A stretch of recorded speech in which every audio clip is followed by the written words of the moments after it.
He drove the Iron Horse to a victory or two, beating Curtis, Little Joe, and Fireball too.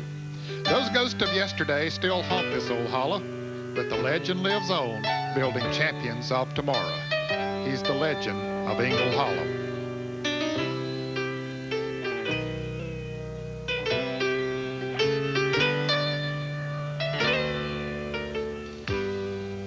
He lives a simple life now. A good hound, a good car. With that bright red T-bird, they all know who you are. It's a challenge he lives for, and all others must face. When you come to North Wilkesboro, you've arrived at Junior's place.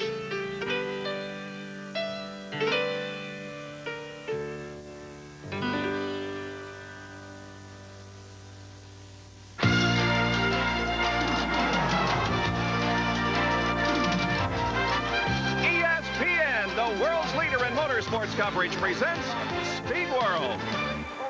Today from North Wilkesboro Speedway in North Carolina, it's the Tyson Holly Farms 400 Winston Cup race. It's an overcast day here, but we're in for some exciting action. Race number 25 of the 29 race season. And good afternoon, everybody. I'm Bob Jenkins. Welcome to North Wilkesboro. This, of course, is the home track of the legendary Junior Johnson. He has recorded 18 wins here on this racetrack as a car owner. As a matter of fact, he has 2 wins as a driver at this facility. His current driver, Jeff Bodine, is 329 points behind the leader in Winston Cup points in 3rd position. Dale Earnhardt just 16 behind the leader, Mark Martin. Now, Junior's current driver is Jeff Bodine. He'll start way back in 19th position today because he blew his qualifying engine during practice. But this is a track that you can be very aggressive on to get to the front. Right, Jerry Punch?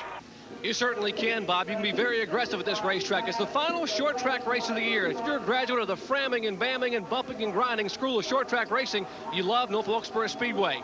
You get a chance to slam fenders and rub bumpers. But if you're in the Winston Cup point battle, you got to be very careful. Remember, 1 year ago, final lap, Dale Earnhardt in turn 1, Ricky Rudd and Earnhardt come together.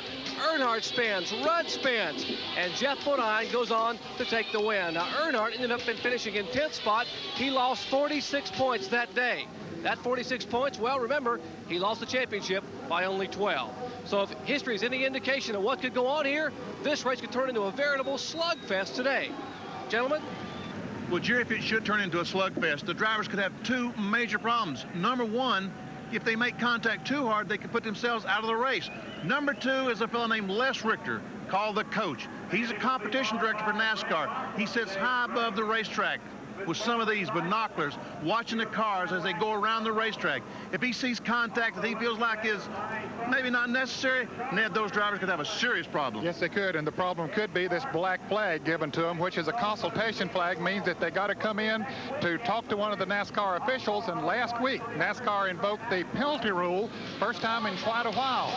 Jimmy Spencer was a victim of it. He and Ernie Irvin made contact on the racetrack, so he was penalized 5 laps.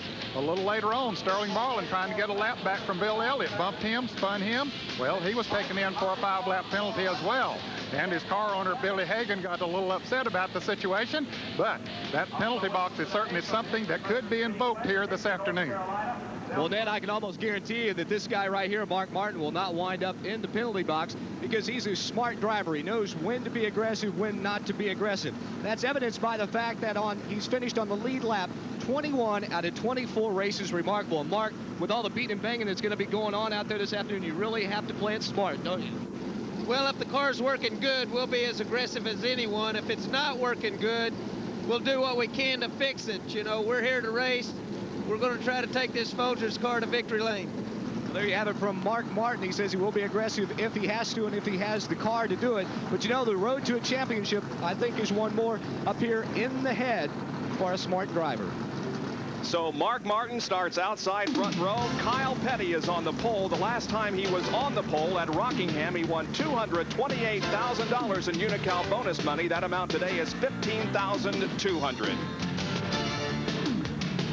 Our Speed World coverage is being brought to you by Oldsmobile. Step into the future now at your Oldsmobile dealer. By Quaker State, the Big Q is one tough motor oil. By Purolator, the world's largest filter company. And by Budweiser Beechwood Aged for that clean, crisp taste. This Bud's for you. 32 cars move off of pit road. And we'll be back to introduce the starting lineup to you in just a moment from North Wilkesboro.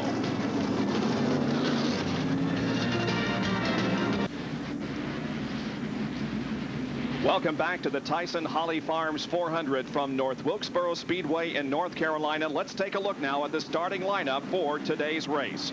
On the pole with a speed of 116.387, his second pole of the year in the peak antifreeze Pontiac number 42, Kyle Petty. Outside of row number 1, the current leader in Winston Cup points, Mark Martin, the number 6 Folgers Valvoline Ford. In the second row, it's number 94, Sterling Marlin in the Sunoco Oldsmobile. Outside the second row, his best start ever, the Citgo Ford, number 21, driven by Dale Jarrett. In the third row, it's Terry Labonte in the Skoal Classic Oldsmobile car number 1. Outside will be Alan Kowicki from Greenfield, Wisconsin, and the number 7 Xerox Antifreeze Ford. Starting 7th is Bill Elliott from Dawsonville, Georgia, in the number 9 Coors Melling Ford. Then the GM Goodwrench Chevrolet number 3, driven by Dale Earnhardt from Kannapolis, North Carolina. Starting 9th is Ken Schrader in the Kodiak Chevrolet number 25. Outside the 5th row is Michael Waltrip from Owensboro, Kentucky in the Country Time Maxwell House Pontiac car number 30. Then it's Darrell Waltrip in car number 17, the Tide Chevrolet. In 12th starting position, Brett Bodine, who won here in the spring in the Quaker State Buick number 26. As you take a look at the rest of the starting lineup, we will be going green in just one more lap. 400 laps of competition here in the Tyson Holly Farms 400, the final short track race of 1990. And this racetrack, Bob, can be a real challenge. A lot of laps were spent yesterday afternoon in practice, and everyone trying to get their cars dialed in just right. And this is a tough track to get dialed in right. There you see that 6 drivers tried but failed to make this event, including Tommy Kendall, who wanted to make this his debut on an oval in Winston Cup competition, didn't qualify fast enough. They will be using the radial tire this afternoon. Remember, about a year and a half ago at this very speedway, the Goodyear radial made his debut on the stock cars. They added 3,100 seats here, and still there isn't a seat to be had anywhere. A sellout crowd getting set for the 25th race of the Winston Cup season in 1990 as Kyle Petty leads them off turn number 4, looking for a green flag, and the green is out. Here we go.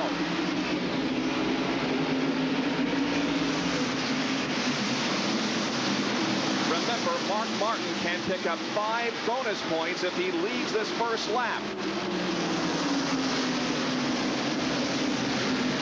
He has a little bit of edge coming off of 4. He might be able to do it.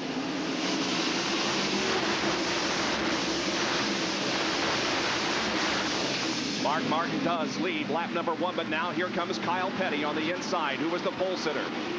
Sterling Marlin and Dale Jarrett right there. Also a car spins. That's Davey Allison off of turn number 2 into the grass on the backstretch. Let's see if it brings out a caution flag. No indication of that yet. Davey Allison is getting the car headed in the right direction, and no caution flag. Kyle Petty now leads, however, and Sterling Marlin has gone to second. Mark Martin, who led lap number 1, is back to third. As here comes Terry Labonte. He and Alan Kowicki battle side by side. Mark Martin got his 5 bonus points he wanted so badly. Remember last week at Martinsville, he started on the pole and did not get his bonus points until like 400 laps into the race. That's right. The Rusty Wallace, who was outside pole sitter for that race, led the first lap and denied Mark those points. But now Mark has the 5 extra bonus points as we're watching Dale Earnhardt try to move his way through traffic in 5th position. Earnhardt started 8th and has already moved up to 5th. No big surprise. Everybody knew that he would make a move pretty quickly. We're inside Dale Jarrett's Citgo Ford. That is the Alan Kowicki and Dale Earnhardt cars just ahead. And Terry Labonte, the 4th car up in front, has gotten by Mark Martin, is now running 3rd. Here comes Brett Bodine in the number 26 car. He's side by side with Bill Elliott in the first turn, and the side cam working on Brett Bodine's car. And a spin in turn 2. Derek Cope involved. And NASCAR officials once again watch closely, and this time a yellow flag will come out. Cope couldn't get the car headed in the right direction before the field came around, so the yellow flag flies for the first time here at North Wilkesboro as Derek Cope is spun in turn 2. There is Kyle Petty coming around to take the caution flag for the first time.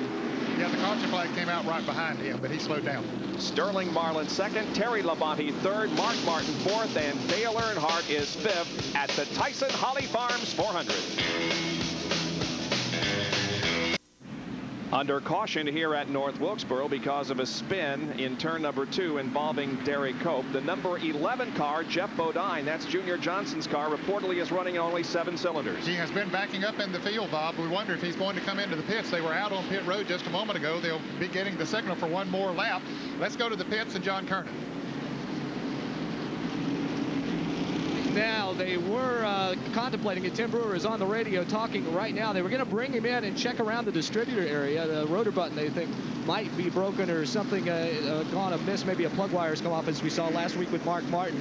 But right now, it doesn't look like, with only one more lap to go back to green, that they're going to bring him in.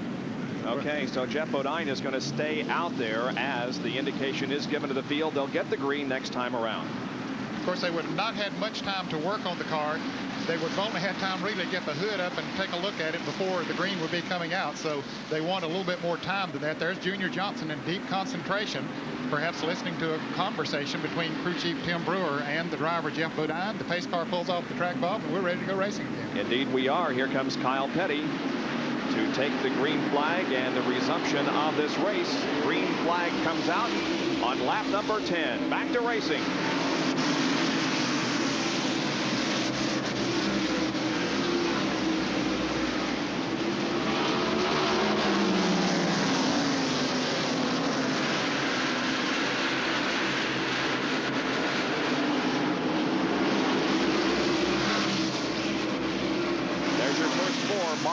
Running in 4th position. Right behind him is Dale Earnhardt in the black number 3 car. And then comes Alan Kulwicki, the number 10 car of Derek Cope, involved in that spin up in turn number 2, is a lap down already. There's several cars that made some contact in that spin. I saw Dick Trickle had some damage to the nose of his car. Jeff Purvis had damage to the rear of his car. So Derek Cope is the car that spun, but several other cars did sustain some sort of damage. Brett Bodine in the Quaker State Buick. And we jump inside his car, and right along with him, Derek Cope to the left.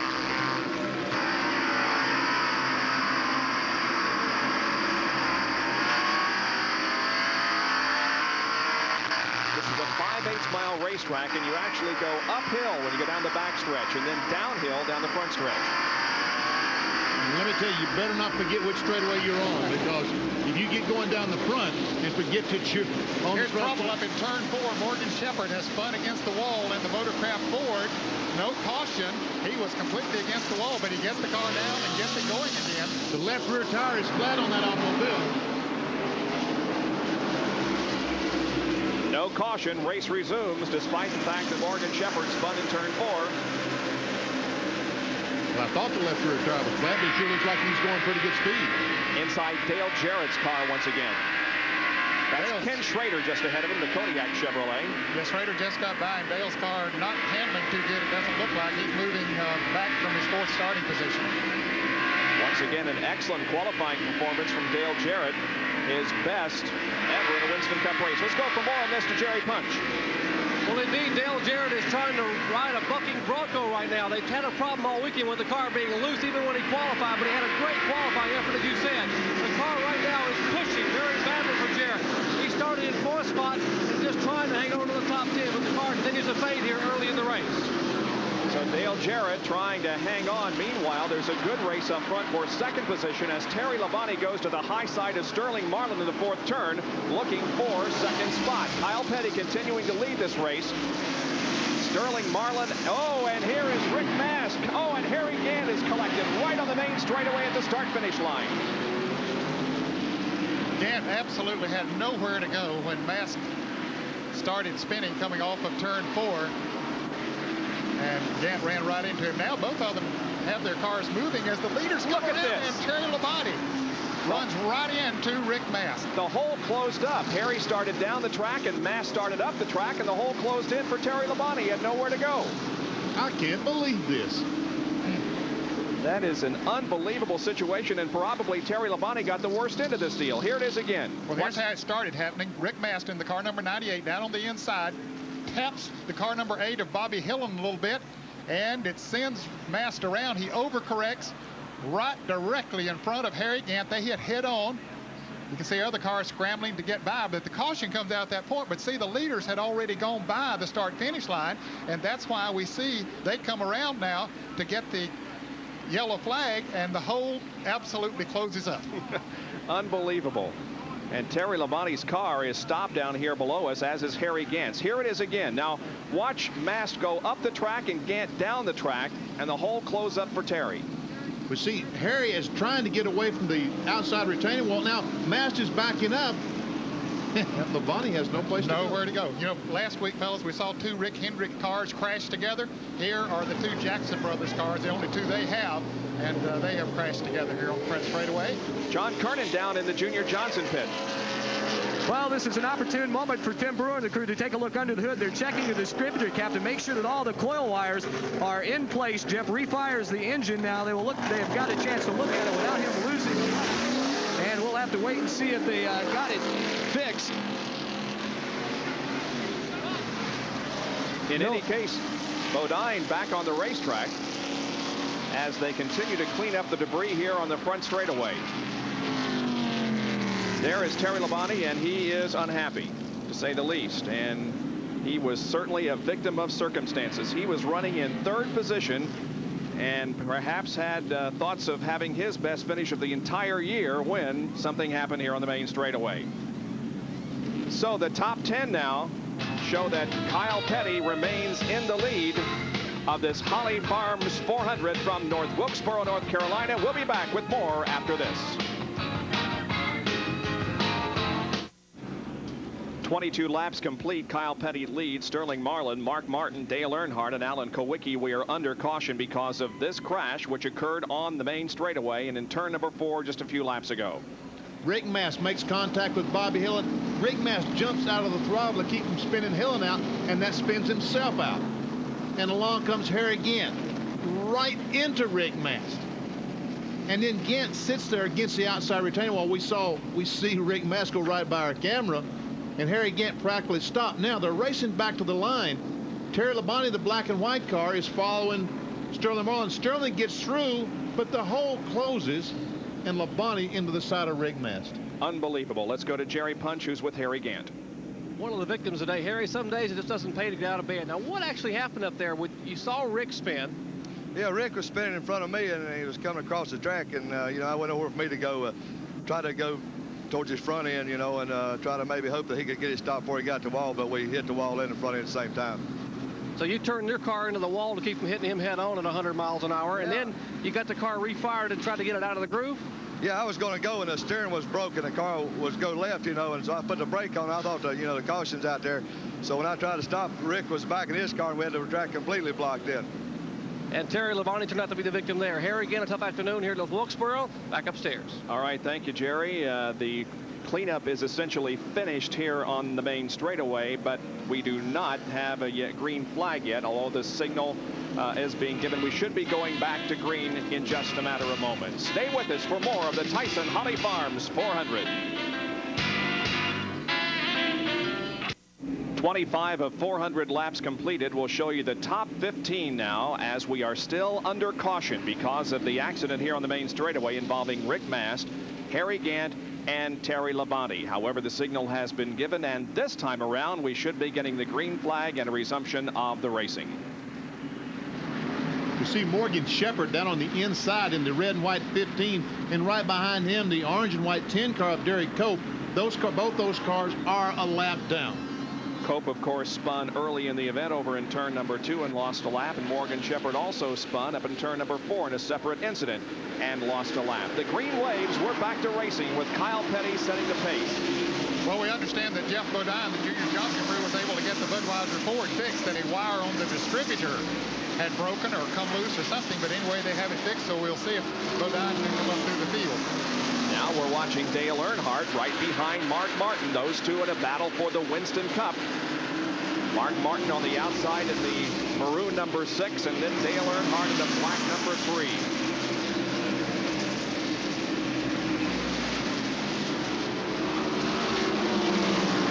They're battling for 3rd position. Derek Cope in there, but he again is a lap car.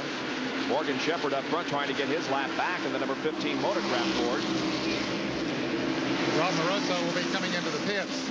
He is getting a stop and go for jumping the flag on the restart. Oh, Sterling Marlin almost loses control as he gets alongside Kyle Petty, tries to take that spot away. Almost cost him. He sure did. He saved it and didn't lose a spot, but it was close to a spin.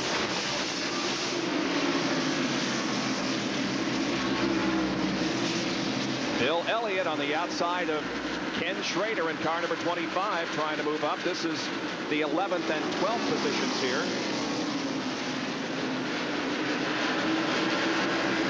Elliott's car seems to be pushing up a little bit in the turns. He's been going very wide even when he was running in single file. So that gave Schrader the opportunity to move down on the inside. They're running side by side now. Schrader gets the measure of him, or it looks like, going into turn 3. Now he comes back up on the outside, but I believe Schrader has it. Here comes Darrell Waltrip in the Tide Chevrolet.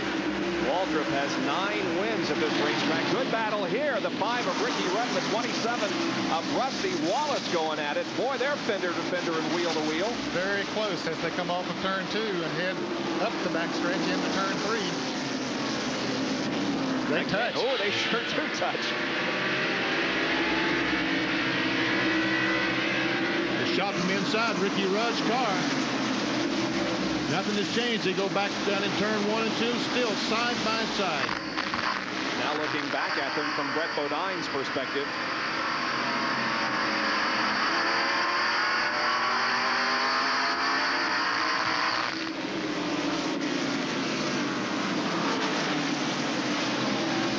Michael Waltrip and Brett Bodine moving to the inside of Derek Cope.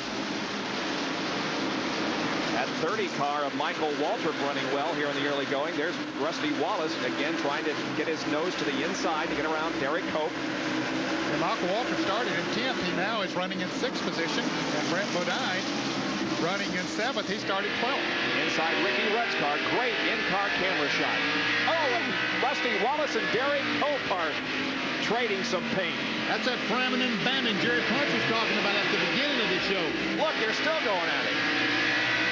Dick Beatty told the drivers in the drivers meeting, said, now we know there's going to be some donuts on the side of the car, and we saw it. You see it right there on Derek Cope's car. That's what he's talking about, the donuts, the rim of a tire, or the print of a tire up on the outside. This is Ricky Rudd's car from inside Rudd's car. They got together coming off the second corner. 3 Hendrick cars are running right here together. Rudd, Schrader, and Darrell Waltrip. And NASCAR is frantically giving the move-over flag to Cope. But Cope's in a bad situation. There's nothing he can do. Yeah, he can't move over. He can't get to the inside of the racetrack. He's giving them room down on the inside of the racetrack to run. They're having a tough time getting by.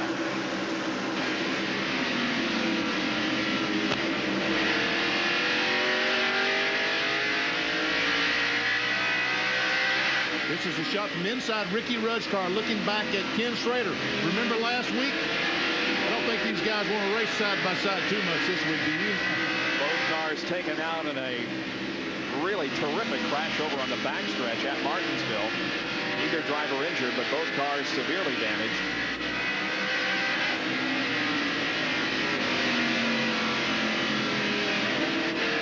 We're sure that you can't forget that accident that occurred last weekend at Martinsville. It was a battle for the lead as they came off the second corner, and Rudd and Schrader both hard into the inside wall. We talked with both of these guys this weekend and got their opinion on what has happened in the past week as a result of this incident. Cars were running good. Both of them had been up in the front quite a bit. You know, he said he don't really like to see the cars run into one another, but he didn't see anything where either one of us did anything intentionally. And, you know, it was just one of them racing deals. And, you know, he just assumed that we'd be a little more careful around each other, and that doesn't happen again. But he was glad that we were both up there, you know, running first and second when it did happen. You can imagine how upset as a car owner he would be if if all of a sudden your two cars, your two chances late in the race get taken out of the race, especially wrecking with each other. But, you know, he said he knew that day was going to come someday. He just didn't expect it to be at Martinsville last week. But looking at the other side of it, you know, how often does a car or have cars run 1-2 and look like they're going to finish that way? And those days are rare. And the biggest thing I can say is the performance level of both the race teams have improved so much since the beginning of the season that hopefully that won't be the last time we're racing for 1-2. And this time maybe I'll give a little more, maybe Kenny will give a little more, and try to work a little closer together, I guess, since we are come out of the same stables more or less. And so that's the way it was as a result of last weekend. Look at this, Sterling Marlin and Mark Martin, second position. Here comes Earnhardt and Alan Kulwicki. Right now, Sterling Marlin is holding up the 6 car of Mark Martin. Mark's car, he fell back a little bit at the green flag at the onset of the race, but he's got the car running very well now. He's made a move or two trying to get by on the outside as Sterling is protecting that inside groove that Martin hadn't been able to get by on the outside. He drifts up a little bit coming over the turn, but Marlin has the horsepower down the straightaway. Meanwhile, these 3 Hendrick cars continue to run nose to tail. Schrader, Rudd, and Darrell Waltrip. And here is Mark Martin being passed by Dale Earnhardt. There was some contact between these 2 cars coming off the second corner. Kulwicki tries to get alongside, but can't. So Dale Earnhardt now moves to 3rd, Mark Martin back to 4th, and Alan Kulwicki is in 5th in the number 7 Xerox car.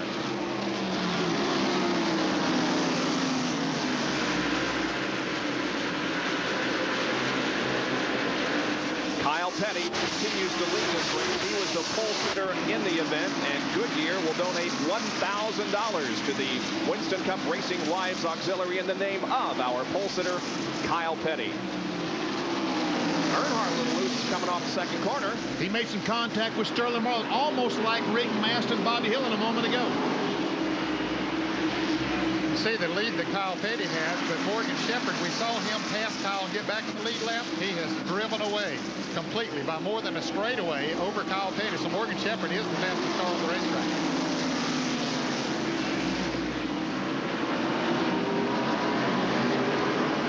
The 94 car, the blue car driven by Sterling Marlin, was announced yesterday. He's going to drive for Junior Johnson next year. That was the world's worst kept secret, but the official announcement has been made. Maxwell House sponsoring Sterling Marlin with Junior Johnson next year. And Terry Labonte, the black and white one we saw crash out earlier, will drive the 94 car. Comes Brett Bodine. We saw him take a look on inside Alan Kulwicki just a moment ago. There he is, Brett Bodine, the green 26, Alan Kulwicki, number 7. Inside Brett Bodine's car, the string ahead of him, 2nd, 3rd, 4th, and 5th. He's running in 6th spot. Now Earnhardt makes a bid for 2nd down into turn number 1. He drives alongside of Sterling Marlin. They go through the second corner side by side, and they go down the backstretch. They rub. They're still side by side through the 3rd and 4th corners. They're still bumping on each other. Earnhardt has the position, and now Mark Martin and Sterling Marlin get together a little bit. And Martin takes that spot away. So now Earnhardt is 2nd, Mark Martin is 3rd. Earnhardt just went in there and rooted himself a groove, got on the inside, and Mark Martin took advantage of it and made the fast 2. Well, we have already seen some exciting action in the first 53 laps of this 400-lap Tyson Holly Farms 400 at North Wilkesboro. We'll be right back. Bob Jenkins, Benny Parsons, Ned Jarrett, Jerry Punch, and John Kernan back at North Wilkesboro, where Kyle Petty leads the Tyson Holly Farms 400. The best battle on the racetrack at the moment for 2nd between Dale Earnhardt and Mark Martin. Right here's a good race. Rusty Wallace trying to move on the inside. Finish Raider, and they bump, and here's Darrell Waltrip. Surely Darrell don't go in there 3 wide. Well, now Rusty backs out. And boy, there are battles all over this racetrack. Here, Sterling Marlin is being passed by Alan Kulwicki.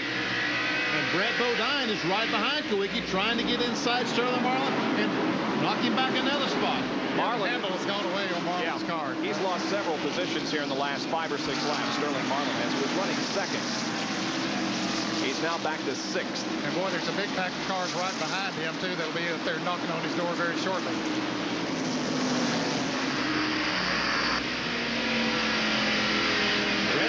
pulls right up on the back bumper of Kowicki. And here comes that pack that you referred to, Ned. That's being led by Michael Waltrip in the number 30 car, then Ken Schrader, Rusty Wallace, and Darrell Waltrip. I hope Michael knows Kenny's out there. He did. Here goes Darrell down on the inside of Rusty, while Michael is down on the inside of Schrader. And look at the pack they're running on. That's Chad Little on the inside of lap car. There's not going to be room.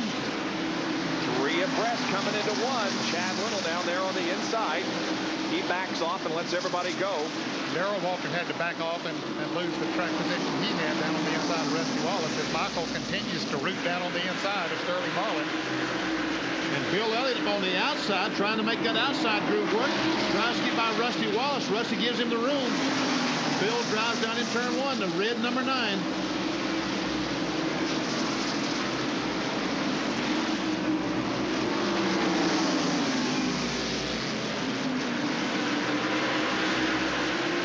Sixth, 7th, 8th, 9th, and 10th, and 11th and 12th for that matter, running right here. The leader of the race is Kyle Petty.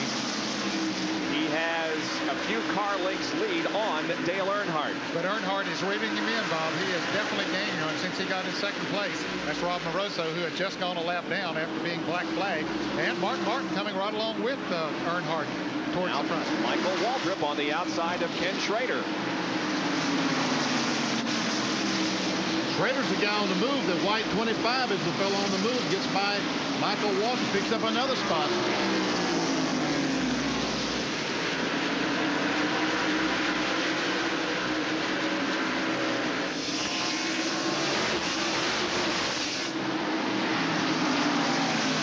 Meanwhile, Sterling Marlin losing more spots. Running second just a few laps ago. He's drifted back to about 10th spot. Darrell Waltrip moves around him. Ricky Rudd trying to figure a way. Look at the back end of Marlin's car. It is definitely a little loose. And here comes Ricky now to the inside going into turn 1, and he will try to take another spot away from Sterling Marlin. Jerry, what might be wrong with that 94 car?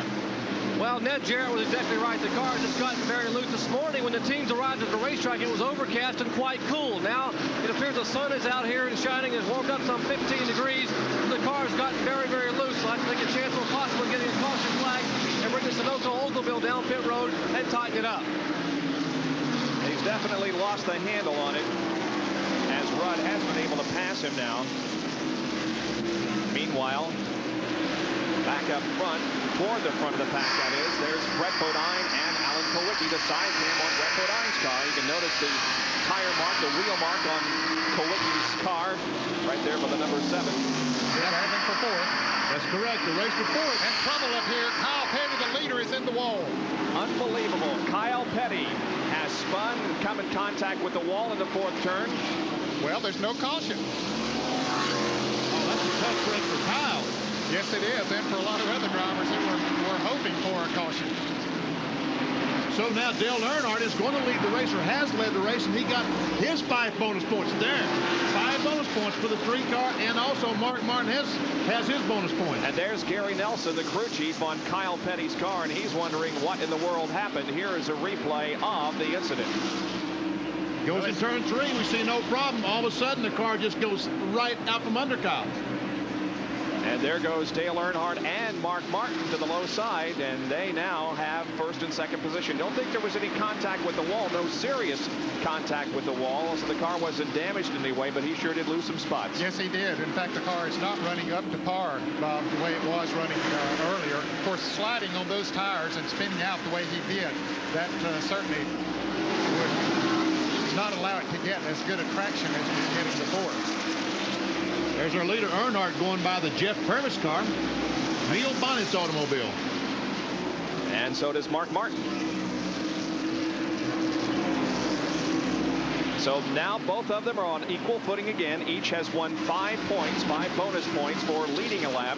And the separation between Martin and Earnhardt still 16 in the battle for the Winston Cup. Look at the last 4 finishes for Dale Earnhardt. 2 wins, a 3rd, and a 2nd. I tell you what, if you were looking at a program at a racetrack, you'd have to bet on that fellow, wouldn't you? But Mark Martin has not had all that bad of finishes. Davey Allison spins over in turn 2. That's the second time that Davey Allison has spun in that particular portion of the racetrack. He just made a 360 at Bob and just keeps going. He and Dale Jarrett were racing for position there. Jarrett had just got by and the back end of the Havoline Ford just went around, and he continues on. No caution. Here's a replay of it. Just goes around. He gets her collected. Bunch of cars go by on the outside. He takes off again. Now the leader, Dale Earnhardt, begins to work some of the slower traffic. That's Jimmy Spencer on the outside and Davey Allison just ahead of him. Allison, who has just spun.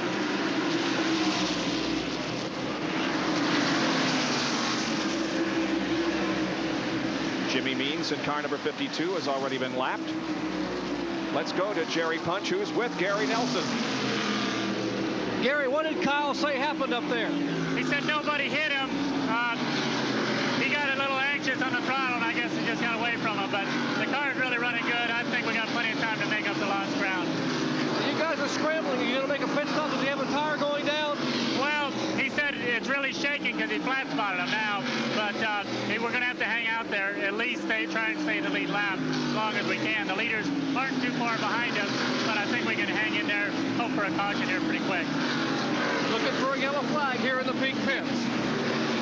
Kyle Petty falls from the lead to 22nd position, while Dale Earnhardt assumes the lead. And Earnhardt was breathing down Kyle's neck when that incident occurred. And as you heard Gary Nelson say, he got back on the throttle just a little too soon, apparently. Mark Martin staying within a car length and a half of the leader, Dale Earnhardt. And now Martin closes in even further and takes a look to the outside. But no room there that time. And the spin over turn 3, Dave Marks is spun right in front of the leaders. Oh. Jimmy Spencer runs in the back of Mark Martin. And Kyle Petty's going to get lapped, coming down to get the caution. Yellow flag is out. There you can see some damage on the right rear of the Mark Martin car, and there is Dave Marcus's machine that now finally fires and gets away after spinning in the third corner. You see the damage on the 71 car. Davey Allison spun into the back of the 71 car. What caused that damage? We see the damage to Davey's car. Boy, Davey Allison is having a heck of a day already. Involved in 3 incidents here in the first 77 laps. So the caution is out and the pits are open now because the pace car has formed the pack. And here comes Dale Earnhardt and Mark Martin and the others in for some routine service. Let's go to Jerry Punch. I would expect to see a 4-tire change on almost everyone in the pits here as Mark Martin brings the Folgers forward to a halt. Remember, he has some sheet metal damage in the rear of the car. Earnhardt on the top of your screen, Martin and the Folgers forward on the bottom. Our 2-point leaders here, left side down tires for Earnhardt, the Goodwin Chevrolet. They have finished the right side of Martin's car, and they move around to the left side. They're not worrying about the fender and sheet metal now. They're just changing fire. Earnhardt's crew working on that Goodwin's car. Further up pit road. Martin now pitting down for turn 1. Earnhardt is gone. Now Martin on the deck. He's pulled away.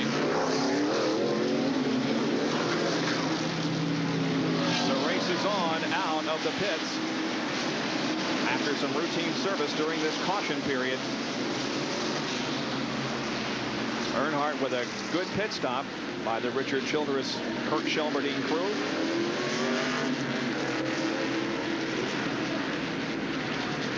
And there you can see that Kyle Petty will be right behind Dale Earnhardt on the restart. We'll take another break and be back with more from North Wilkesboro. Set to go back to racing at the Tyson Holly Farms 400 Winston Cup race from North Wilkesboro, North Carolina Speedway. Here's the green flag, and we are back to racing on lap 200. We are exactly halfway through this event. Dale Earnhardt is the leader. Running in second position is going to be Morgan Shepherd. Third would be the 26 car of Brett Bodine. Fourth is Rusty Wallace, and in fifth position, Junior Johnson's car with Jeff Bodine behind the wheel. Well, he and Morgan Shepherd have really gained on that track position situation that we mentioned a little bit earlier. They've been fighting their way up through the pack, been running very good, but just couldn't get the track position, but now they have it. Shepherd running in second, Jeff Bodine running fifth. There are 2 cars between the leader and second place. Both of them lap cars, of course, with Kyle Petty and Michael Waltrip. Now Morgan Shepherd goes to the inside. of Michael as we ride along with Brett Bodine as he tries to do the same in the third turn. And he does that successfully.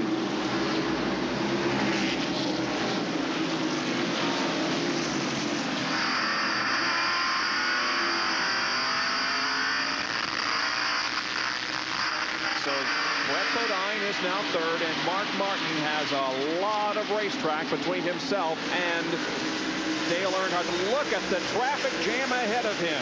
Three abreast in the third to fourth turn. He does not want to be in that traffic jam, but he didn't have any choice. His car was just not that good.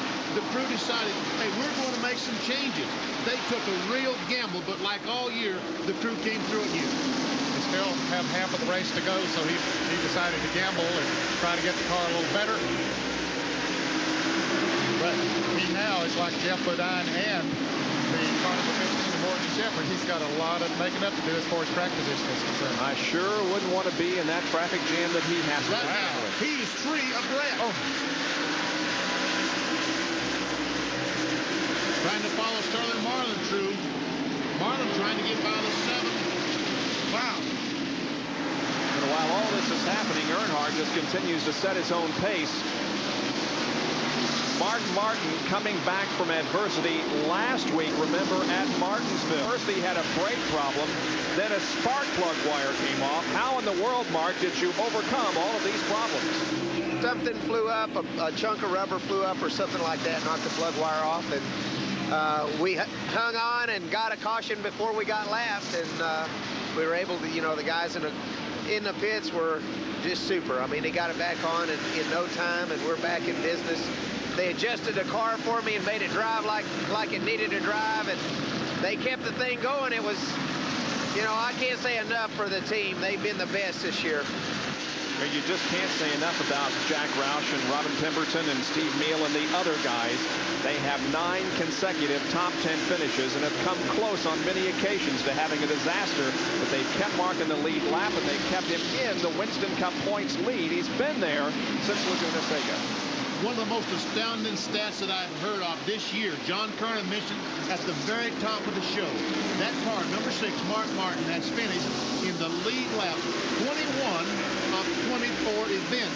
I mean, that is, I would say, incredible, but... It's incredible.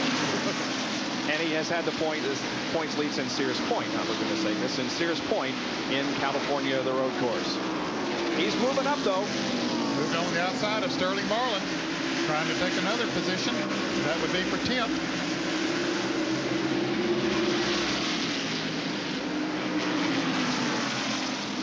And he gets by Sterling. Ernie Irvin, Kodak Chevrolet in front of Mark. The 27 and 11 cars are battling out there. That's Rusty Wallace and Jeff Bodine. Don't count Jeff out of this thing by any means in another Junior Johnson victory. He has come from 19th starting position and now battles with Rusty Wallace for 4th. This very car, the red 11, won the race just last week in Martinsville, Virginia. He pulls alongside Rusty, gets inside of him, coming off the corner. Passes the first line, going down to turn 1 and makes the pass. So Jeff Bodine has moved to 4th position. He's had some pretty impressive finishes in the last 4 events. He blew an engine at Dover, Delaware, that 36th place finish with Rusty's also had a couple of top 10 finishes. This one is 7th.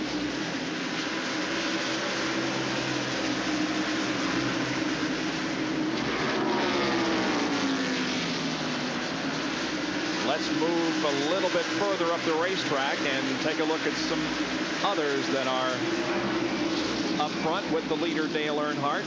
There's the 15 car of Morgan Shepherd. Now, Morgan has really come back from a tough beginning. On the 40th lap, he was way back in 28th, but look at the steady progression. 15th at the end of 80 laps, 9th at the end of 145 laps, and now he is in 2nd position, and he's not letting Earnhardt get away. No, he isn't, and you got to be impressed not only with his driving, but also Bud Moore and the crew have done a great job of getting him back up there. They gave him a good race car, And he got back in the lead lap and has taken advantage of it. But Dale Earnhardt from Kannapolis, North Carolina, is leading the Holly Farms 400 here at North Wilkesboro, North Carolina. We'll be back with more right after this.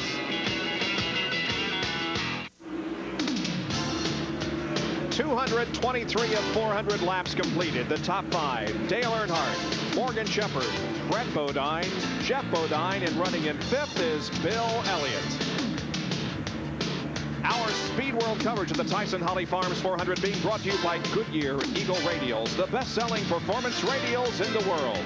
By Xerex Antifreeze Coolant, the temperature never drops below Xerex. And by Levi's 505 and 506 jeans. There's the leader, Dale Earnhardt, who has stretched out the advantage on Morgan Shepherd to a few car lengths. And Mark Martin, meanwhile, continues to try to move up through the traffic. He is currently in 11th position. If the race were to end right now, look at this. Look how the complexion of the points battle would change if the race were to end right now. Earnhardt would be on top of the Winston Cup points battle by 21 over Martin, and Jeff Bodine would be 333 behind.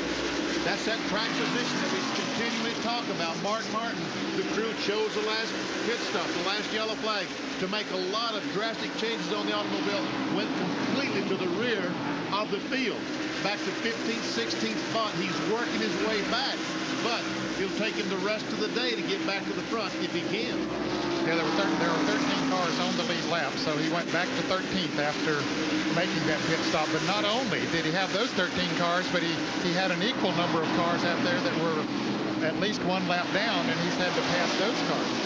Many of them, at least.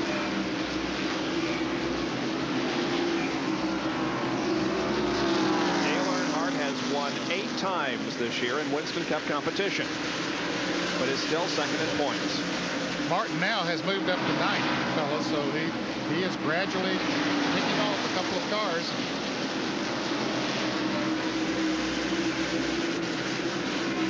But after a few laps, they're able to run with this car for just a few laps. Earnhardt for 15, 20 laps is not that good, but then he just starts stretching it out a little bit each and every lap. Watch for your favorite car and driver as we lock down our shot here. There is Jeff Bodine passing the line right there with Bill Elliott. Here comes Rud Schrader. There is Mark Martin right there, 9.5 seconds behind. We're timing the lap of Earnhardt, the leader. But he had a 9.5 second advantage on Mark Martin, 20.8 seconds. There is Jeff. That's 108.173 miles an hour. There is Mark right there at the line, ahead of Alan Kowicki and Sterling Marlin. And here comes Earnhardt about to put another lap on Rick Wilson, the blue line car number 75. And Sterling Marlin is stalled. Just off of turn number 2, the car is rolling, but the yellow comes out. Yep. 7th caution of the afternoon. Boy, Mark Martin needs this desperately. Don't you know there's jubilation going on down in the Folgers pit. There is Sterling Marlin, who spun over turn number 2 and came to a halt momentarily, enough to bring out the caution flag by the NASCAR officials. And so the pace car comes out on the racetrack and bunches the field once again. And when they get to the 4th turn, here's a replay of Marlin looping it. And it looks like he makes a 360. Well, Walker gets by. Ernie Irvin, Bobby Hillin, and other cars. He was one of the 13 cars in the lead lap. Sterling Marlin was running in 11th position. The pits are open now for anyone that chooses to come in for a pit stop. Let's see how many do. Here comes Earnhardt in. And Morgan Shepherd and Brett Bodine. And let's go to Jerry Punch, who's in Earnhardt's pit. Well, the good news for Earnhardt's crew is that this caution flag gives them a chance to come in and change 4 tires. The car had begun to get a little bit loose coming off turn 2. They'll be able to correct that problem. The bad news is that the Earnhardt's car gets corrected, it'll be even quicker. Let's check in with John Turner in the Morgan Shepherd pit. Well, Jerry Morgan is pitted all the way up here at the entrance to pit road. He has already taken 4 new tires and he's down and away. Mark Martin is still in the pits. And we've had someone hit on pit road as Mark Martin is still in the pit area. They're changing the left side tires. He is down and away now. And a driver, a crew member, has been hit, a member of the Brett Bodine crew. I'm not sure exactly how it happened, if he was hit by a car or a tire or what, but he did fall and now has been carried over to the pit wall.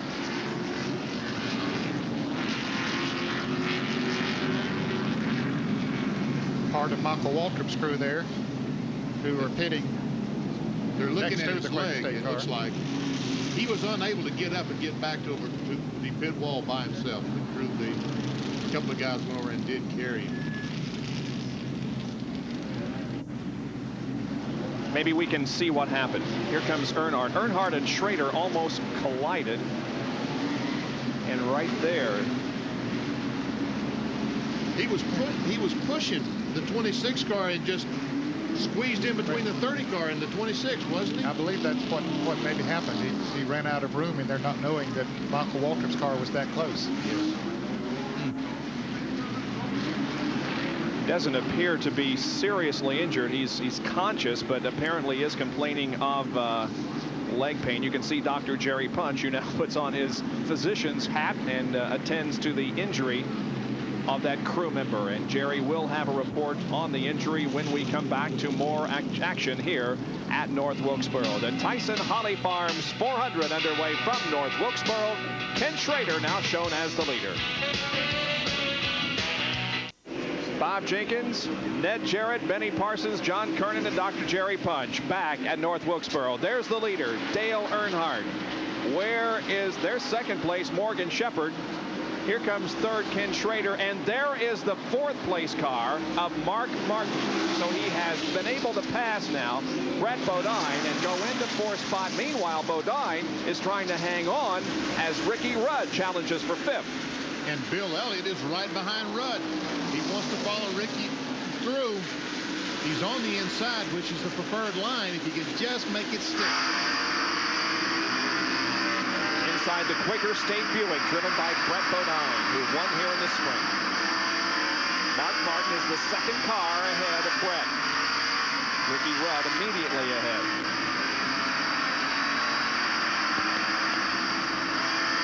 But you can see the third, fourth, and fifth place cars. You see Ken Schrader out in front of Martin, then Martin running fourth, Ricky Rudd fifth, Brett Bodine sixth, but about to lose that to Bill Elliott.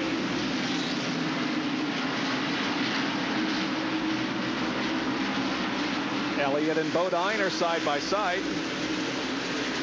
And Bill will grab the advantage. Now here's Mark Martin gaining another position, and Mark has battled back to third.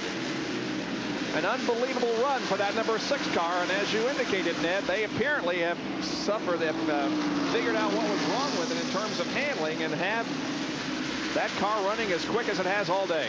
Yeah, now if he gets the caution now and can make an equal pit stop to Earnhardt, he'd be in great shape. He's about 8 3/4 seconds behind Earnhardt. So, but still, he got out even with Earnhardt and come back out in third place after a pit stop. Then he would be in have good track position. Fighting with Ricky Rudd. Now let's take a look at the footwork of Ricky Rudd. Look at him mash the accelerator down the straightaway, but then get on the brake, pump those brakes as he heads into the turn. He's one of those drivers, one of most drivers who now use their left foot. I don't have to press nearly as hard here, Bob, as you do at Martinsville on those brakes. Yeah, the turns here aren't quite as sharp as they are in Martinsville. And a little bit more banking in the turns, too. You see him playing with the throttle. If he could just get back on the throttle right there, right in the middle of the corner. If he could go all the way to the floor, he could outrun everybody in the world, but he has to play with the throttle. He almost gets to the straightaway and then go to the floor. Boy, that's a great shot. You can see exactly where he gets on and off of the accelerator and on and off the brakes. Now watch, he'll mash it right here. And then he's only down to the floorboard for just an instant. It looks like for just a second or two. The rest of the time, playing with the throttle, trying to keep the back end intact. But you can see when he gets an opportunity to press it all the way to full board, he does it. He's got clear racetrack ahead of him. Mark Martin is ahead, but 4 or 5 car lengths ahead. You see the brake and clutch pedal, see the brake and clutch pedal. You wonder what those holes are for? That's to make those pieces lighter. The teams go to all that problem to lighten up things. And one thing we're also not watching, we'll point it out, is the steering column there. You can see him actually turn the wheel. Yeah, that's the universal joint there, so it's not exactly straight as it goes down to the steering box. See him turning now into the first and second corners, and now as he comes out of the corner, he nails the accelerator. Imagine doing that for 400 laps. Well, Ricky Rudd is in 5th position at the moment. And there is the leader, Dale Earnhardt, behind the 43 car of Richard Petty. Let's go to Jerry Punch for a comment on Dale.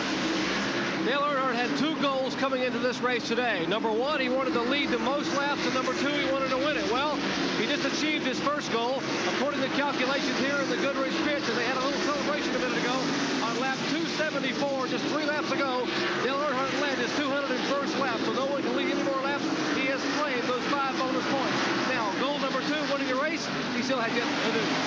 But certainly leading the most laps is no guarantee of victory, because remember last year when Dale led 342 of the 400 laps, on the 400th and final lap, he spun and dropped from 1st to 10th. So things can fall apart in a matter of moments. You never know to let checker flag drops. Here's Bill Elliott and Ken Schrader contesting 5th position. Schrader had been running 5th, and now Elliott trying to take it away. Right there is Brett Bodine, also in the Quaker State Buick.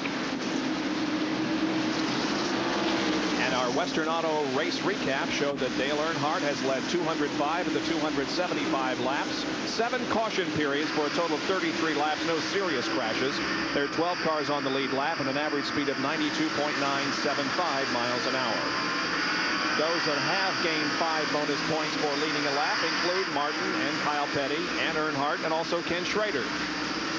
Out of the race, Rick Mast because of a crash, Jeff Purvis, Jimmy Means, Dick Trickle also hit the wall in the 3rd turn. And now we check our Western Auto Mechanic of the Year standings. On top, Robin Pemberton of the Mark Martin crew with 589 points. Second is Tim Brewer with Jeff Bodine. Mike Beam, the number 9 car of Bill Elliott, as we continue to see a battle for position between Ken Schrader and Brett Bodine. Andy Petrie is in 4th position in the Mechanic of the Year standings. Just a little more than 100 laps to go in this Tyson Holly Farms 400 from North Wilkesboro. Dale Earnhardt is the leader, back after these messages. After 283 of the 400 laps, it's Dale Earnhardt, Morgan Shepherd, Mark Martin, Ricky Rudd, and Bill Elliott in the top 5. Second 5, Ken Schrader, Brett Bodine, Ernie Irvin, Darrell Waltrip, and Rusty Wallace is in 10th position. And the 25 and 26 cars continue to battle. This is the best one on the racetrack for 6th position. Brett Bodine and Ken Schrader.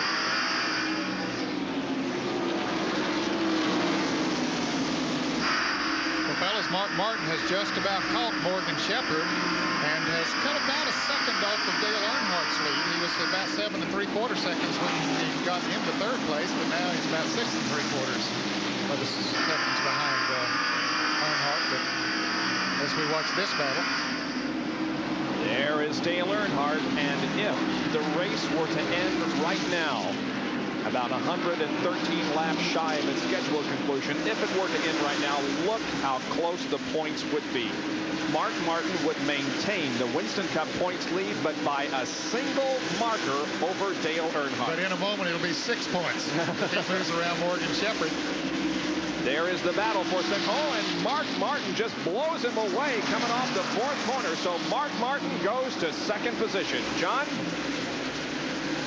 Shepherd has radioed in, and he has told his crew that the car has gotten a little bit loose, so he's had to back out of it just a little bit and try and wait until a caution so they can come in and tighten the car up and put 4 fresh sticker tires on it.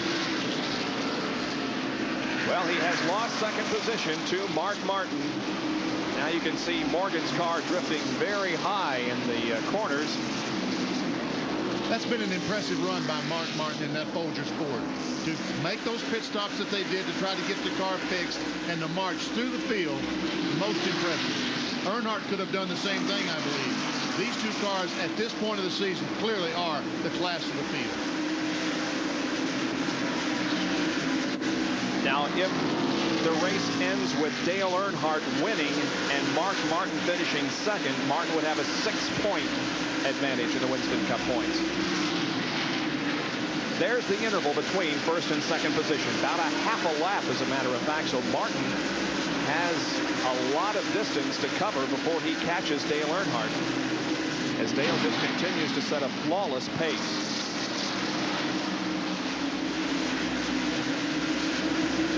Car comes off of those turns so good. When he mashes the accelerator, it really comes up off the corner, and that's the key to getting around a short track.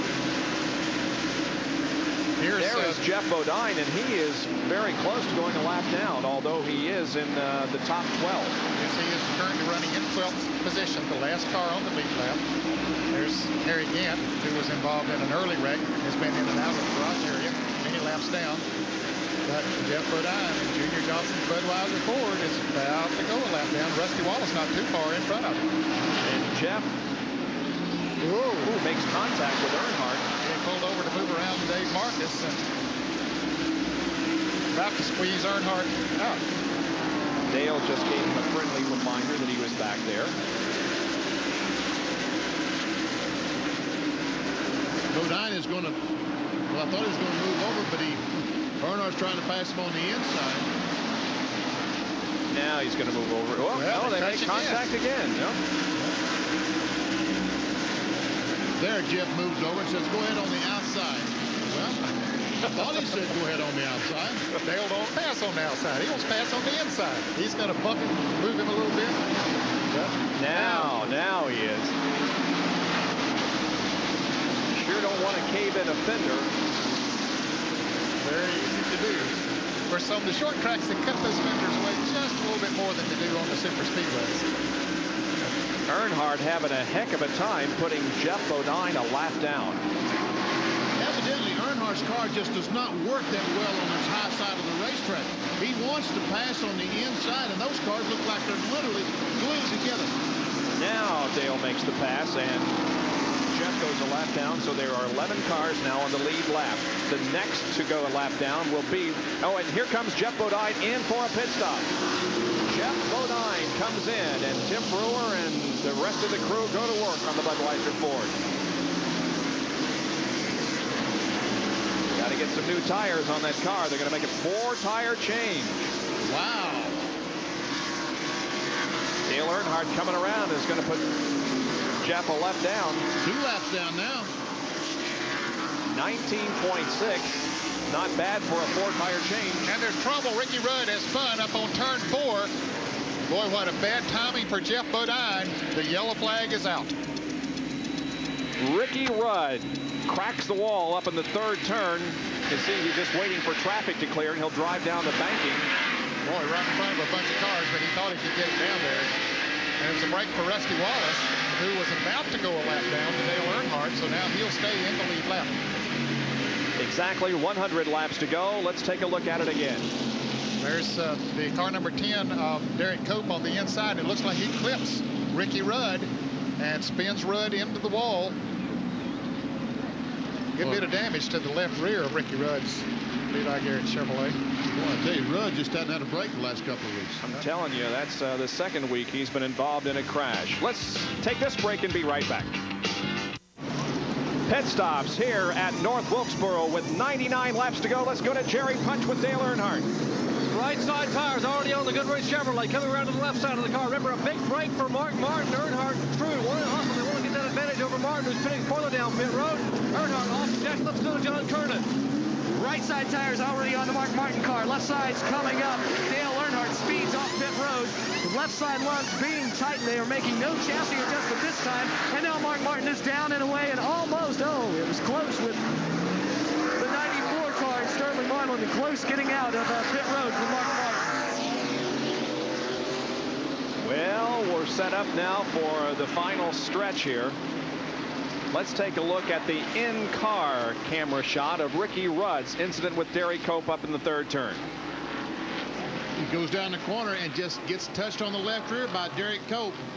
He turns the car to the right, but unfortunately it's gone all the way around. There's nothing he can do except back into the wall. And when there's a serious crash, the window net becomes a very important part of the entire race car. More on that. Here is this week's Track Fact.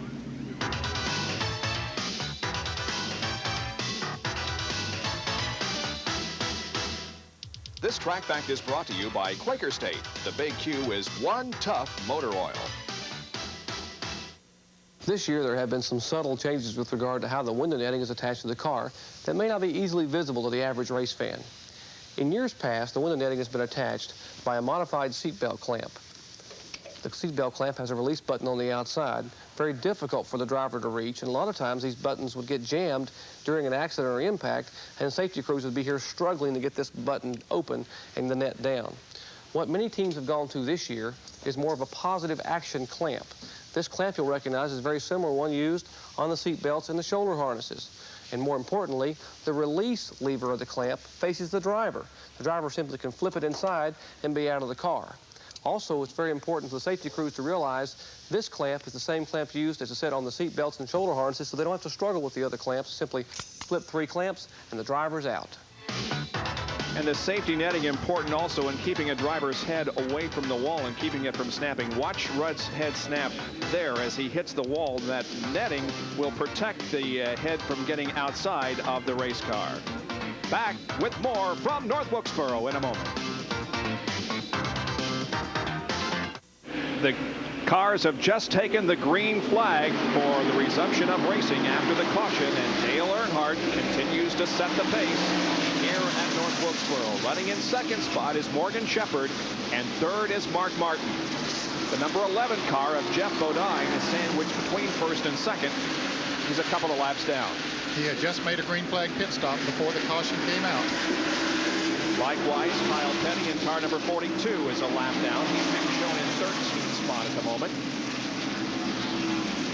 Now Mark Martin will look to the inside of Morgan Shepherd coming off the second corner. There's Bill Elliott, who is also on the lead lap in fourth. Bob, after Ricky Rudd spun into the wall, he lost a lap, so now we only have 10 cars on the lead lap, so Kyle Petty is running in 11th position. Earnhardt, Morgan Shepherd, Mark Martin, Bill Elliott fourth, fifth is Brett Bodine, sixth is Ernie Irvin, seventh Ken Schrader, eighth Rusty Wallace, ninth is the car number 7 of Alan Kowicki, and Darrell Walter 10th. Those are the 10 cars on the lead lap.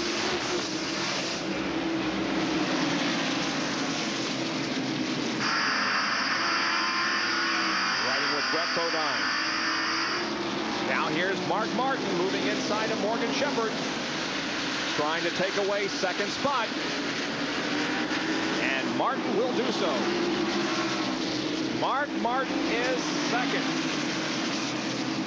Take a look at the Big A Auto Parts pit stop report on Mark Martin as we see Bill Elliott now challenging and moving into third position, putting Morgan Shepherd back to fourth. Now let's take a look at that pit stop performance on Mark Martin. 10.2 for the driver and 25 seconds for the crew to change all 4 tires on that car. Total of 35.2 seconds. Now Dale Earnhardt was faster again as far as the crew is concerned. 12.8 for the driver and 21.6 for the crew. 34.4 total for Dale Earnhardt and the crew. Well, Dale Earnhardt is in the middle of the pits. When he comes off turn 4, he can't barrel down pit road because he has to start worrying about where to stop. But Mark Martin pitted all the way down in turn 1, just blast down the front straightaway to his pit. But Earnhardt's crew are doing a fantastic job in the pits. See Brett Bodine there. Look at Ernie Irvin. He is beginning to move now. Haven't seen much of him today, but moving on the inside of Brett Bodine. That would be for the 5th position. Boy, he just moves right on around. Ernie has been on the lead lap and in the top 10 just about all afternoon, but now he moves into the top 5, or near the top 5. Yes, in the top 5. Ernie is 5th. Brett Bodine is 6th.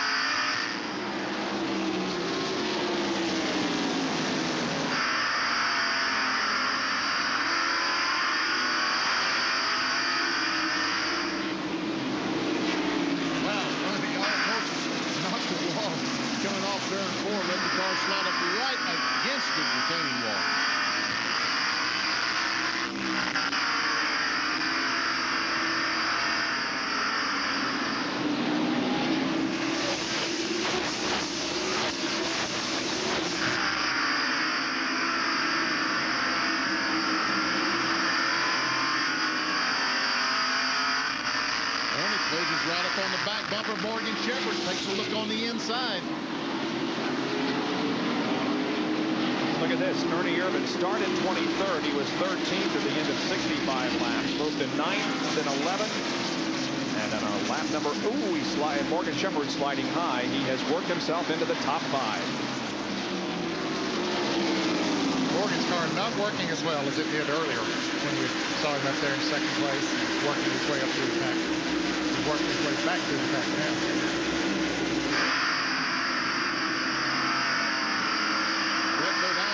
Right up on the back bumper, Morgan. Trying to take that spot away.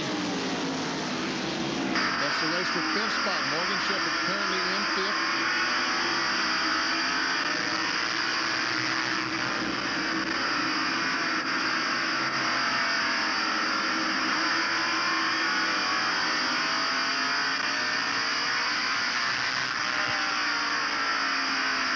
Dale Earnhardt continues to lead. Jeff Bodine remains between Earnhardt and second position Mark Martin.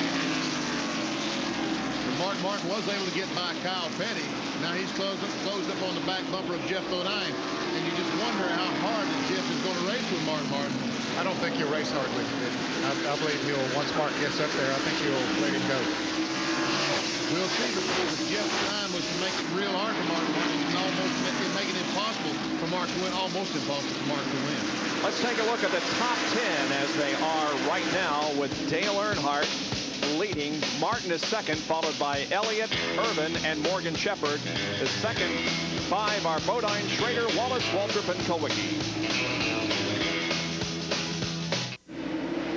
Welcome back to ESPN Speed World. Today, the Tyson Holly Farms 400 Winston Cup race from North Wilkesboro that Dale Earnhardt leads. Mark Martin is in second position there in car number 6. He has not been able to pass Jeff Bodine there in the number 11 car and set his sights then on the leader. So Jeff Bodine remains between first and second, although he is 2 laps down. A moment ago, he got up there on the back bumper of Jeff Bodine, but couldn't quite make the pass. Here's the pass. Brett Bodine trying to move into 4th position around Ernie Irvin. Irvin was on the move a little while ago, but now he's losing one of those positions that he picked up a little earlier. They both try to pass Dave Marcus and make it a 3 abreast down into the main straightaway and down into turn number 1.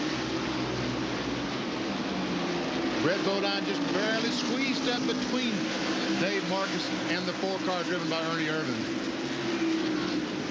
I guess an inch is as good as a mile, right, Bob? Under some circumstances, yes. Bill Elliott running in 3rd place. Now he'll set out for Mark Martin. And Brett Bodine, now that he got around Ernie Irvin's going to set out after Bill Elliott. He's gaining on Irvin. Brett Bodine has been strong all day. There is Mark Martin, this orange 6, brown 6. Winston what is that?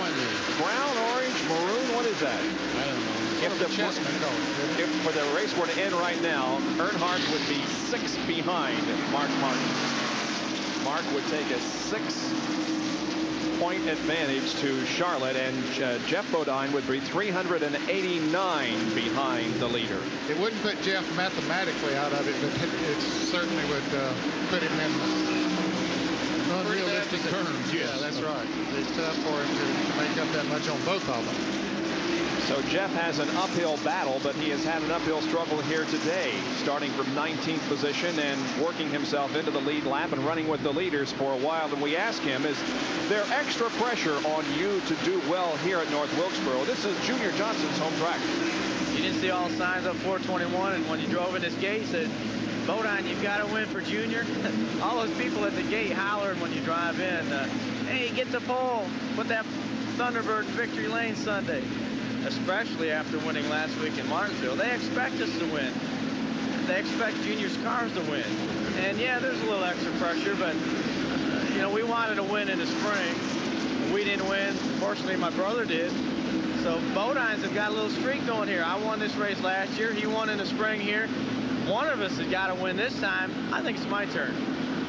Well, I doubt it, really, because he's going to have to make up 2 laps here in about 65 laps, and that isn't likely to happen. However, he has had a great afternoon in Junior's car. Now Mark Martin has been able to pass him, and now Mark Martin still has a little bit of a deficit to make up. There is his brother, Brett Bodine, in car number 26, who is on the lead lap in 4th position. Mark Martin now is just a fraction under 2 seconds behind Dale Earnhardt, and nothing but daylight between them. No cars between Earnhardt and Mark Martin. Brett showing a few battle scars on the left side of the car. Maintaining 4th position. A reminder about our 1-900 Sports 1 number. Dial that. And you can listen to what's happening in Winston Cup racing. You can punch in the number of your favorite driver and get his comments on this race, the Winston Cup battle, all for $1.95 for the first minute and $1 for each additional minute. 1-900 Sports 1.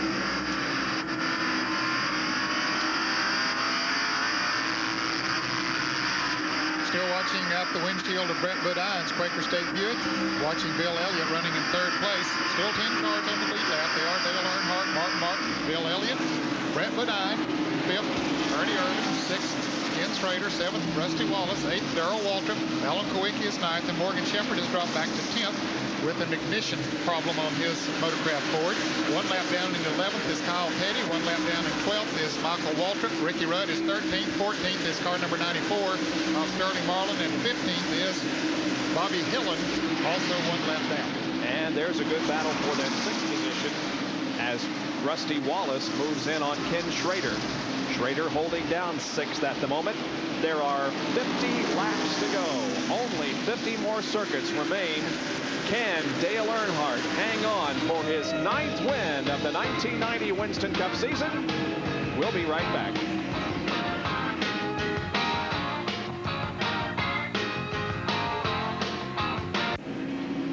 Back at North Wilkesboro, where once again the yellow flag flies over the speedway on lap 357.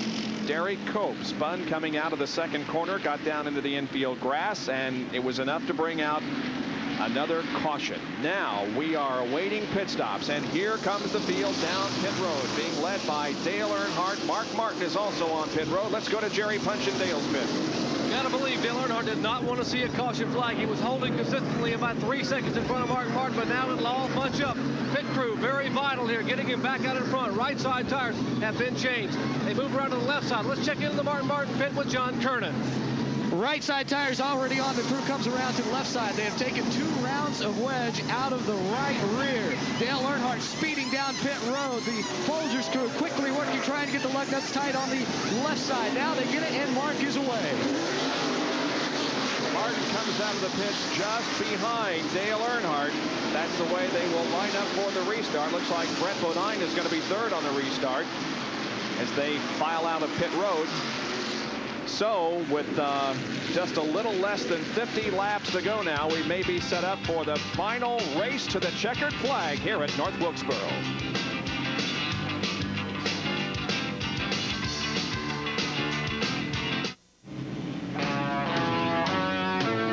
NASCAR visits beautiful North Carolina, North Wilkesboro to be exact, and the Tyson Holly Farms 400 Winston Cup race. Race number 25 out of 29 Winston Cup season, and our next race will be on October 21st. It'll be on tape at 8 o'clock Eastern Time. From Rockingham, North Carolina, the AC Delco 500, we have the last 3 Winston Cup races of the 1990 season. Let's take a look at the top 10 here with 40 laps to go at North Wilkesboro. Dale Earnhardt continues to show the way. We'll be back right after this.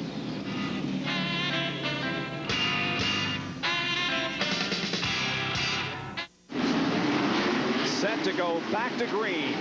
The green flag waves. Here we go on lap 362. Back to racing. Earnhardt chased by Mark Martin.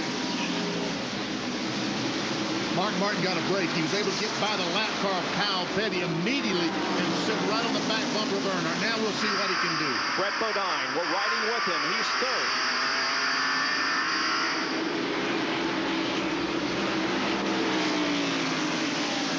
Bill Elliott. 5th is Darrell Waltrip. 6th, Ernie Irvan. 7th is Rusty Wallace. Brett Bodine won here at North Wilkesboro earlier this year.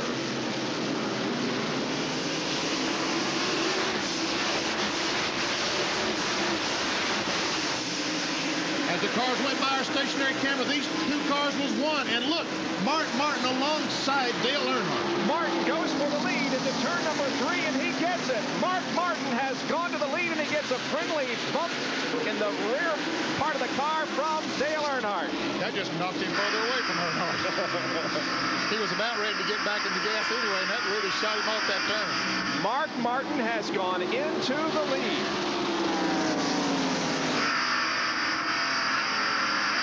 Earnhardt now 2nd and Brett Bodine 3rd.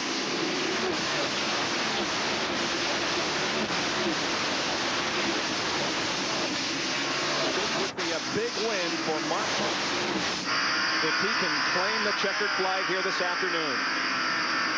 16 points separate Mark and Dale in the Winston Cup points battle. Let's go to John Kernan.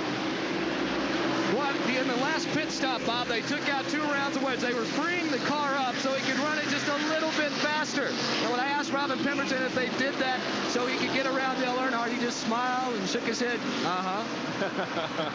They have done something because that car now is faster than it's been all day. Boy, he's checking out now. And let's go to Jerry Punch with a follow-up on John's comment. Earnhardt's crew is aware that Martin's crew took out a couple around the wedge to try to make the car a little bit looser and to run freer and faster. That's exactly what he's doing right now. Their only hope right now, as Richard Jonas told me, is the hope that possibly the next 25 or 30 laps, Martin's car will begin to get loose as the track gets slicker, the tires warm up a little bit, the car will get loose, and Dale can run him down. So hang on, friends, because it isn't over yet. 368 laps are in the books. Now, if the race should end right now the way they're going, they'd go away from here the same way they came in, 16 points. Is that right? I think it is, because Mark will get 5 more points for winning the race, and Dale has got 5 points for leading the most laps, so it should wind up the same way. They both get 180 points. Yep. Tony Glover has been chosen as the Western Auto Mechanic of the race on the number 4 car. Congratulations to Tony Glover, Western Auto Mechanic of the racing. Good performance by this entire crew and for driver Ernie Irvan, who finds himself 5th. Tony Glover, the crew chief, would probably give up that $1,000 if Tennessee could have got 1 more point last night. You saw the game on ESPN. Tennessee tied Auburn. Big volunteer fan, Tony Glover.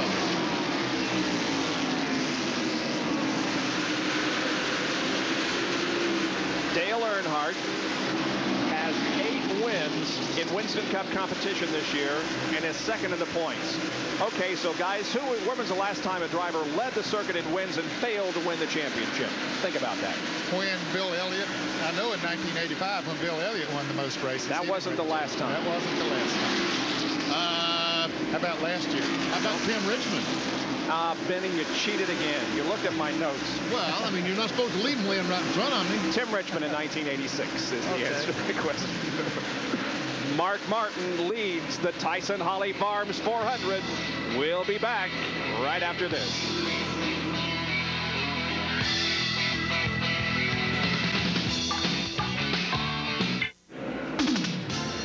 Less than 25 laps to go in the Tyson Holly Farms 400. It's Mark Martin, Dale Earnhardt, Brett Bodine, Bill Elliott, and Ernie Irvan, the top 5. Our Speed World coverage is being brought to you today by Quaker State. The Big Q is One Tough Motor Oil. By Western Auto, the official auto parts and service store of NASCAR. By Bud Light, everything else is just a light. And by your local independent ERA real estate specialist. Skies remain cloudy over North Wilkesboro Speedway. They have been all day, but Mark Martin continues to hold on to the lead over Dale Earnhardt. Ken Schrader is the man on the move. Yes, he is. He was back about 8th position. He now has moved into 6th position. He just moved around Darrell Waltrip a lap or two ago, moving Waltrip back to 7th. Schrader's Kodiak Chevrolet on the move. Waltrip hasn't had a bad day. No, he stayed in the lead lap all day, and now in the top 10, currently in 7th position. But Darrell Waltrip had visions of sugar plums dancing in his head. He wanted to win this race, and really truly felt like he could. Yesterday afternoon in practice, he was one of the fastest cars. But I talked to him this morning, and he said, yeah, you know, but he said when you get in that thing and they drop the green flag, say you radio in and say, what in the world happened, guys? That thing felt so good yesterday afternoon, and it don't feel that good today. 18 more laps to go for Mark Martin. The question is, does Mark Martin have a big enough lead on Earnhardt? I know that Earnhardt is going to start catching him. Is the lead big enough, Nick? There's Earnhardt. Well, yeah, I think the lead's big enough, Benny. Okay. Yep, I think Mark Martin will stay out there. Nothing happens to that Folgers Ford. He'll win this race. Let's check the interval between first and second. Here comes Mark across the start-finish line. We start our clock. Here comes Earnhardt, 2.7 seconds. It's a pretty healthy advantage with less than 15 laps to go. It sure is. Less than 15 laps, did you say? Yeah. It's 16. Oh, I'm sorry. Take off your shoes. Well, this calculator is, the battery's going down on it. Let's try again. Same. Do it one more time. All right, let's see. I thought that Earnhardt would start catching him. He usually, after a few laps, starts gaining on the field, but Mark Martin this time able to stay out with that number. Let's see. Start the clock. Here comes Earnhardt. Oh, even Mark Martin's getting on Earnhardt. Yep. He slipped just a little bit. We have to take another commercial break to set up for the finish of this race to see if Mark Martin can hold on.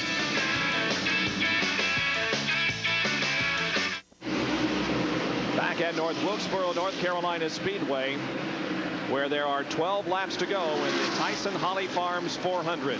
Mark Martin in the Folgers Ford is the leader of the race. Dale Earnhardt in the Goodwrench number 3 is about 2.8 seconds behind. Let's go to Jerry Partooth with Richard Childress.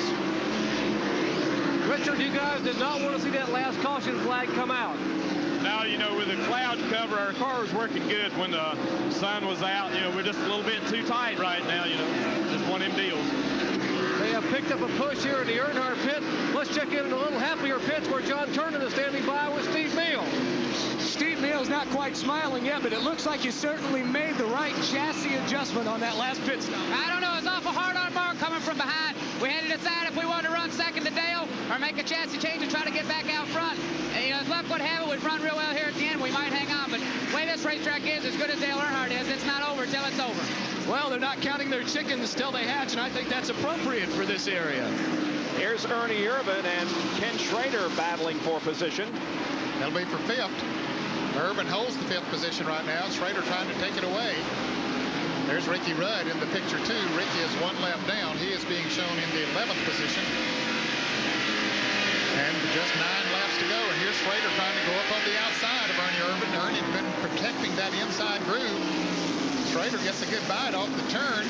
Those two Chevrolets go side by side off turn 4. But it looks like Schrader, yeah, the car number 4 breaks loose a little bit, Ernie Irvin, and allows Schrader to move into the top 5. Two very good friends, Ernie Irvin and Ken Schrader. Both guys live in Concord near each other. And here's Ricky Rudd going by Ernie Irvin as well. But Ricky is a lap down. Our leader, Mark Martin, the Folgers Ford, also the Winston Cup point leader. 7 laps to go. 7 laps to go as he comes off turn 4. Now it's 6 laps to go. That's Rick Wilson, the yellow 75 Dinner Bell Oldsmobile. Rick is running in 18th position at the moment. Mark Martin start counting them now. 5 to go. Here comes Earnhardt. But he doesn't appear to be gaining.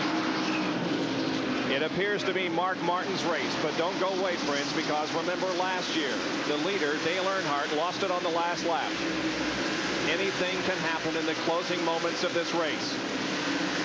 Mark Martin completing lap 396, 4 laps to go.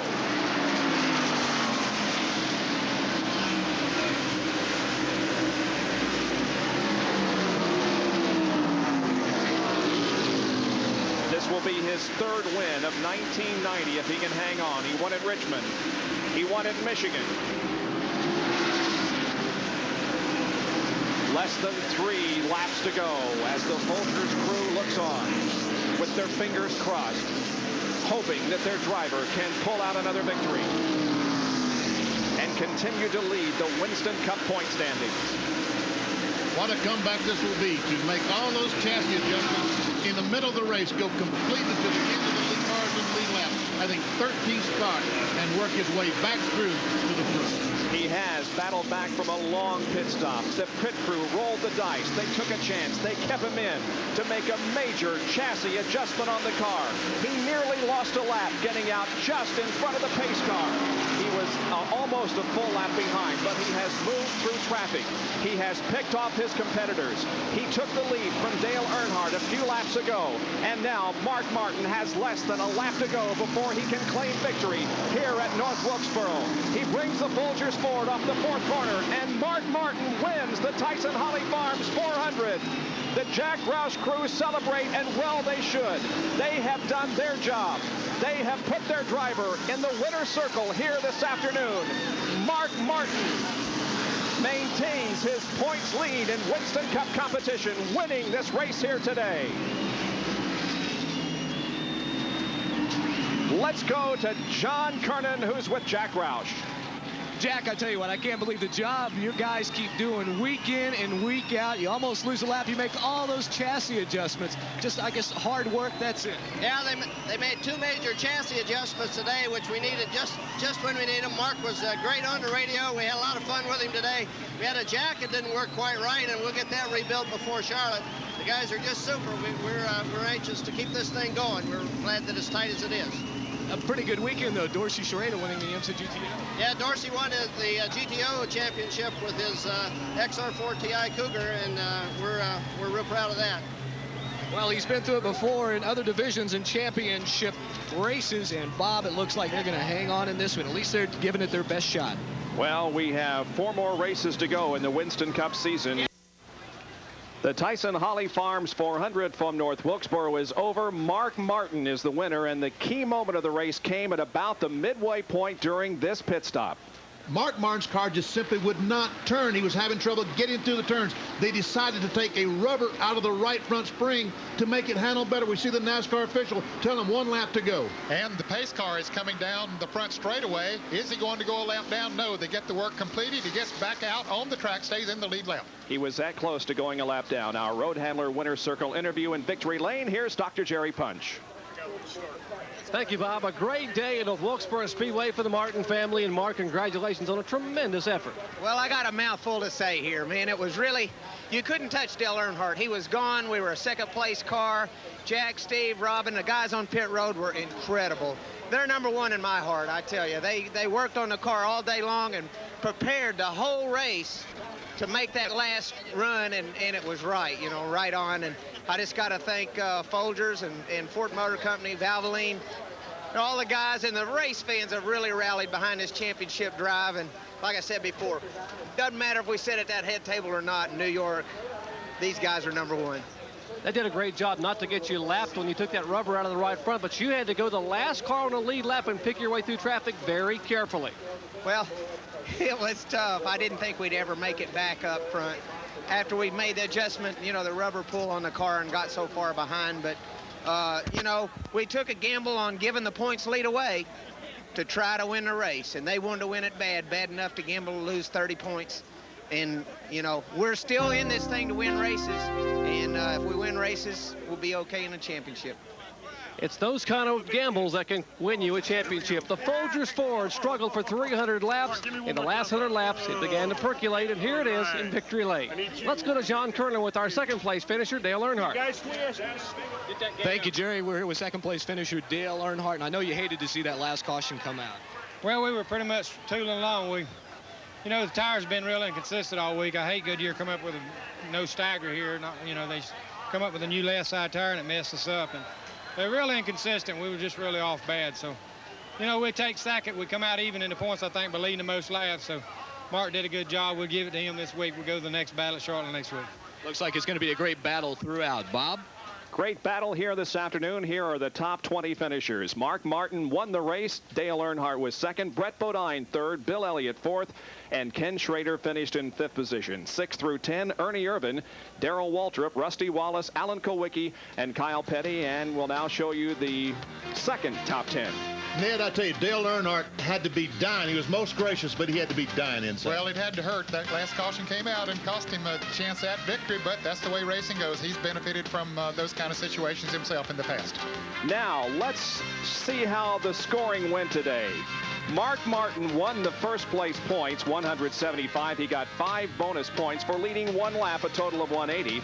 Earnhardt got second place points, 170.